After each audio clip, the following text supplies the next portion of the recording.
రాజమండ్రి రాజేంద్రనగర్ వడ్డీల వీధిలో భక్తులకు అన్నదానం చేశారు. స్థానిక 4వ డివిజన్ రాజేంద్రనగర్ వడ్డీల వీధిలో గణేష్ నవరాత్రి ఉత్సవాల్లో భాగంగా ఏకదంతాయ యూత్ సర్కిల్ ఆధ్వర్యంలో తొరంగి బాబురావు ఇంటి వద్ద భారీ అన్నప్రసాద వితరణ జరిగింది. ఈ కార్యక్రమానికి ముఖ్య అతిథిగా రాష్ట్ర తెలుగుదేశం పార్టీ నాయకులు నక్కా చిట్టిబాబు విచ్చేసి కార్యక్రమం ప్రారంభించారు. ఈ కార్యక్రమంలో మాజీ కార్పొరేటర్ బొంత శ్రీహరి, పిఎంపి జిల్లా అధ్యక్షులు బల్లా శ్రీనివాసరావు, డిటిపి నాయకులు ఆళ్ల శ్రీనివాస్, అప్పిరెడ్డి కుమార్, వర్మ తదితరులు పాల్గొన్నారు.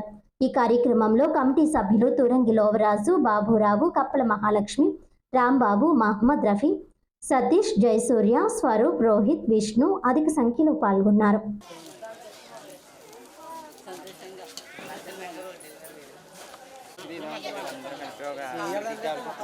ఫోన్ చేసి అప్పుడు లైన్లో ఉన్నాను చెప్పాను, నీకు చెప్పాను అయిపోతాను అన్నాడు. వెంటనే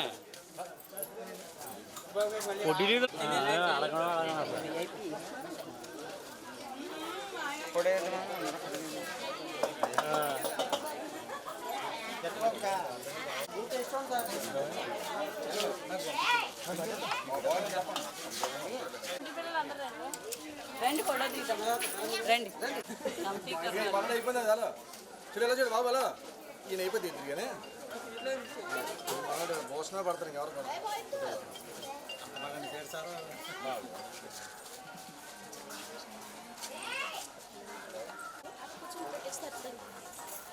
ఏడ వస్తే మరి బాగుంటుంది.